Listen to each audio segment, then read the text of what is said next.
And when you do talk in the mic, make sure you talk into the mic. See how I'm doing? Yeah, into the mic. Into it. Into it. Yeah. Got it. Okay. Fidgety. Fidgety. Yeah. I don't do this. All right, here we go. Here we are, Real Recovery Talk. I am your host, Tom Conrad. In today's episode, we have Destiny Ferguson. Destiny does, in fact, do outreach, business development here. She's also, I would say, client advocate here at Rock Recovery Center. Basically, Destiny's role is when people want to enter into the treatment process here, she helps them through that process, getting here, whether or not they need to go to detox, stuff like that. And then they ultimately come here to the center, and Destiny helps them with just everything moving forward up until the point when they really get a therapist and stuff like that. And then Destiny kind of takes a back seat. And I would say you do a lot with building client rapport or, keeping the peace with the clients, I suppose. Yeah, I think that's super important. Like once they get here, still keeping that rapport strong. So, connection and everything, just making sure being with them through their whole process. It's super important to me. All right. So first, before we get into the episode, want to thank you for watching on YouTube. Really do appreciate it. If you're listening on the podcast app, whatever podcast app that may be, appreciate that. Leave us a review, 5-star preferably. But if you want to leave us a 1-star, you can. Just send us an email first and let us know why, because maybe we can fix it. And maybe we don't fix it, and you can leave us a 1-star, and we'll just have to deal with it, I suppose. You can always reach me, Tom, at realrecoverytalk.com and Ben at realrecoverytalk.com. All right, Destiny. So we talked about the importance of having rapport with the clients kind of throughout the whole entire treatment process. Yes. Why? Through the whole treatment process? Yeah, why is it so important to have rapport with the clients while they're here? I mean, they're a client here. They're obviously getting clean and sober. Why is it so important to have rapport with them or that trust and stuff like that from your perspective? From my perspective, I would think it's super important, coming in and getting sober it can be difficult in so many ways, so, keeping that, starting the rapport, first off, and then continuing it's super important, at least for me with my perspective. Like I want to be someone they can trust. I want to be there for them.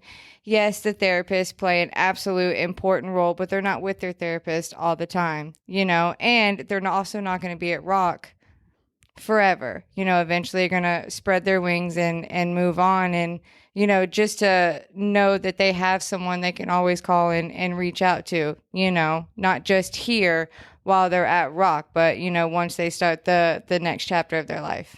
Yeah.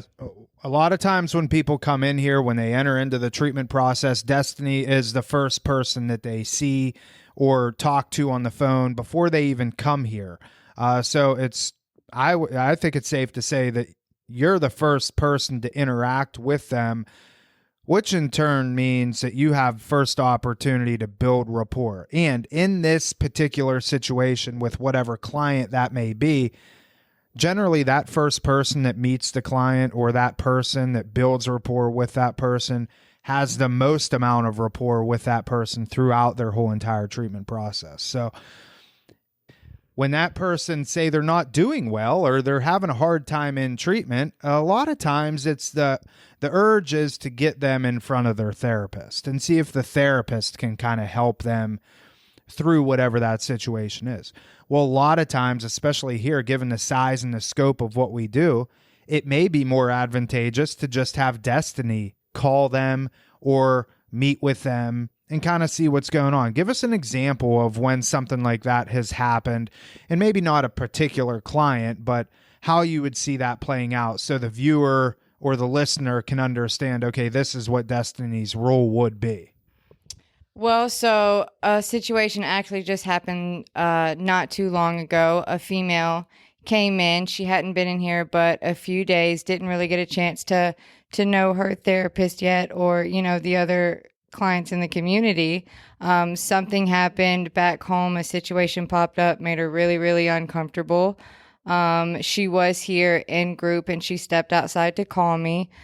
Just because we had been talking initially before her getting here, I was able to take the time to sit there and talk her through it, and obviously involve the therapist once we, got a little bit more calm. And it's a good feeling to know that they can, they start that rapport and that trust first coming in. It's super important. In my experience, when I was using and drinking, I didn't feel like I could trust anybody, and a big part of that was because, I didn't really trust myself. So coming in here and learning that you've got people that are willing to, stand up and support you, is super important. And I want, especially, everybody, but, our clients to know that that's what we're here for. We're here to stand up and support them and be there for them. I think it was 2 episodes ago we did, Steve and myself, we recorded an episode on trust in general and why it is so important. But you said something interesting there. I didn't trust anybody because I didn't trust myself. Mm-hmm. Elaborate on that a little bit. So, and going through, my journey with my addiction in drinking and using, obviously I was with the wrong crowd of people, so it's the things that I did, I wasn't a good person, whether it was to family or friends or whoever I really surrounded myself with. So because of me and my actions and how I acted, I assumed everybody was the same way. So because I knew I was a bad person, I assumed everybody did the same thing I did that I associated with, when I was using and drinking. So in turn, it caused really big trust issues. I basically thought everyone was out to get me. And how do you feel today, like looking back on that? Like, is it easy for you to trust people today? And this is kind of a rabbit trail off of what the original topic was, but do you feel like today it's easier for you to trust people? And if so, why? Today it is easier, most definitely, to trust people. The first year was a lot of work on myself, a lot of cleaning up the wreckage of my past, a lot of learning about me. I didn't, I say it all the time in my story, I didn't have an identity when I came in here. So learning who I really was and how to be, a good person. Faith was a huge leading factor also. So going through all of that, and not only today, being in sobriety, man, I tell you, the people that I surround myself with, I wouldn't even classify as friends anymore. It's more friends that have turned into family. They genuinely are there for me when I struggle. They're there for me to, call me out, when I can't see things that I'm doing, and it's, being in sobriety has really opened me to, people that I would trust with my life, no matter what. It teaches us how to be good people. And that's not every day. Some days I still question or, but that's me and my own stuff. It's not a direct action of really anybody else. I think that is being human. Mm-hmm. Obviously we're not going to trust everybody, but it's important that we are able to have a core group of people that we can rely on. I think it's important. And, I say it all the time, like you need to have these people in our lives in order to have long, sustainable recovery and sobriety. So if you don't have that, it's something that is very important, whether for you or for your loved one. Like they need to have people that they can rely on, that they don't associate drinking and drugging with. Mm-hmm. It has to be people that are supportive of their recovery. And the crazy thing is, a lot of times, when we get sober, we think that like, oh, everybody's going to be supportive of me, so on and so forth, when in fact it can make some of your relationships worse. Mm-hmm. When you get clean or sober, or your loved one gets clean and sober, some of the relationships could get worse because it's different. It's not comfortable for any parties, but we have to get through that in order to gain that trust back. So give us how's that translate into like when you interact with the clients here, because trust is such a big thing. Like, how do you do that with the clients when they come in and they're obviously guarded, they're sheltered, they don't want to open up a whole lot? Like, what do you do on a personal level or with them to kind of help ease their fears or so they can let their guard down a little bit, stuff like that? That one's easy. I'll tell you, coming in here and being in the rooms, and recovery has taught me that connection is a big thing when you're sober. So if we have someone come in, the walls are up, not trusting, not opening up, immediately what I do is I share some of my story. I let them know, I've been where you've been. I've felt the feelings that you have felt, just to kind of get on the same level with them. I want them to know that, no matter what, we are on the same level. I have been there and felt the same way, and they're not alone. And I'm here for them, when those things start to pop up as they're processing whatever they're going to process through while they're here, just to let them know, like, we've been in the same spots. When a client is transitioning through our program or any program, like, how important do you think it is to kind of stay alongside them throughout the whole journey and even after? Like, say they transition out of the treatment program after 90 days or whatever. Do you stay in contact with them when you can? Like, how does that kind of work with you? Well, so definitely while they're here, when they comes to group, I like to go in there. I like to check in with them, see how everything's going while they're here. Obviously, with the new position, I don't get to be around them as much, which does suck because I love being around them. It's my favorite part of the job is connecting and being around them. But very important after, I do my best to stay in touch and just kind of check in with them, see how they're going, if they're hitting meetings, how's work going, everything like that. Like, just to know if anything were to ever happen, and that may not always happen, like, but if they were to, something bad happen, even potentially relapse, like, we're still here. I'm still here. Basically, they still have someone to reach out to if they need help. And a lot of times that's what we're missing. When we get clean and sober, or we're not clean and sober, a lot of times it's because we're missing that connection with the people, or we're missing a sense of purpose. We don't have that sense of purpose anymore, because the saying goes, the opposite of addiction is connection. So it's important when people decide to get clean and sober, it's not about putting down the drink and the drug. A lot of times people think, well, just put the plug in the jug and you're going to be good. And it's so far from the truth. Absolutely. That is one thing I learned coming in here was, my first time I thought it was put down the drink and the drug and everything was going to be great after that. But what I didn't know was I was still left with me. I was still left with my way of thinking, with all my behaviors, with my thoughts. I was left with all of that. And for me, just speaking for myself, drugs and alcohol were my solution for a while, whether they they helped me numb out what I didn't know how to deal with. So you take that away from me, and if anything, it got a lot worse until I went through treatment, stayed in the program even after, and learned how to process these things, learned how to deal with them, learned how to trust people to help me get through these things, because, a lot of times I can't figure it out on my own. Again, it's the sense of community. So when a client comes through, like, does it help you?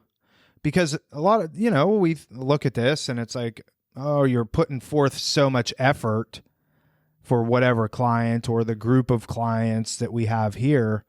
Is it fulfilling for you to do that? 100%. Coming in, again, through my addiction, I was probably, for me, the most selfish, self-centered person ever. It was all about me. It was always all about me, what I wanted, when I wanted. So, especially starting to work in treatment and also work with other women, sponsees, it's very fulfilling. One, because, today I know how to be selfless. I know how to genuinely just want to help somebody because I want to see them get better. It's also fulfilling in a way to see people come in defeated and broken and hopeless. And I'll tell you, there's no feeling. It's indescribable to see when they start to, when that light comes on, when they want to live life again, when they want to become a better person. I can't put a feeling to that because it would be an understatement to how it makes me feel. It's to see that transition. It's amazing, honestly. And I wouldn't change that for the world. It kind of gives you an opportunity too to kind of look back and reflect on where you were versus where you are now. Constant reminder of where I was, having a few years. It can be easy to forget, where I came from. And when I see them come in defeated, it's like a, instant reminder of I was there once, and it wouldn't be hard to get back there if I ever stopped what I was doing today as far as what my, program looks like. Arguably, you could be back there in one day. Less than that. Yeah. Yeah. 12 hours maybe? I'd give it 6. Well, hey, Destiny, listen, really appreciate you coming on. If you want to get in contact with Destiny, you could always reach out to myself, Tom at realrecoverytalk.com, Ben at realrecoverytalk.com. Again, Destiny is one of the first people that any of our clients here at Rock Recovery Center come in contact with. But if you reach out to us and you want to have a conversation with Destiny, you can always reach out to us and we'll make the connection. And, see if we can help you with your specific situation, whether it's for you or for somebody else, a loved one, whatever the case is. We really appreciate you watching. Destiny, if a parent comes to you and says, listen, I have a daughter named Destiny, and she is strung out on heroin. I don't know what to do with her. I feel like I've tried everything. Give me 2 action steps that person can take right in that very moment, or that they can take away that can kind of get them to where, at least heading in the right direction of where they need to go to get the help for their daughter named Destiny. Well, the first one would be, is there any way, for me to get in contact to, start that process of just being able to talk to her immediately. I know, not everybody's in the right spot to talk at that moment, but if there's any way that's possible, I would love that, just to start talking with them one-on-one, whether it's, on the phone or, in person. The second one, I'm stumped on that one. What's something that the parent can do for themselves maybe to help them understand, like, I'll be okay? Like Al-Anon or some sort of support program, or like, what can the parent do to know everything's going to be okay? I don't need to panic. And I also don't need to give them $20 for gas because they said that they needed $20 for gas, when I know they're going to go out and buy $20 worth of drugs. Al-Anon is definitely, definitely an option, and an important one too, especially if, you're not familiar with addiction, anything like that. To let them know, like, basically make sure they take care of themselves first. Do not get caught up and, trying to save the daughter.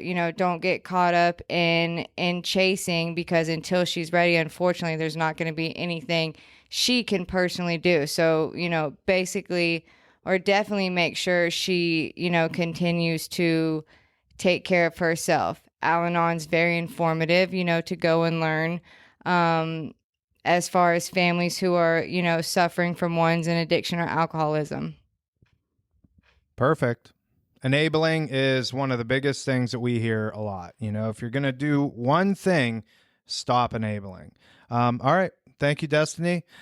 Thank you for watching this episode of Real Recovery Talk. Thank you for listening on the podcast. If you are listening on the podcast, please leave us a review. If you're watching on YouTube, leave us a comment. Let us know what you would like to hear us discuss. And again, like I said, probably 4 times up to this point, you can reach us, Tom at realrecoverytalk.com and Ben at realrecoverytalk.com.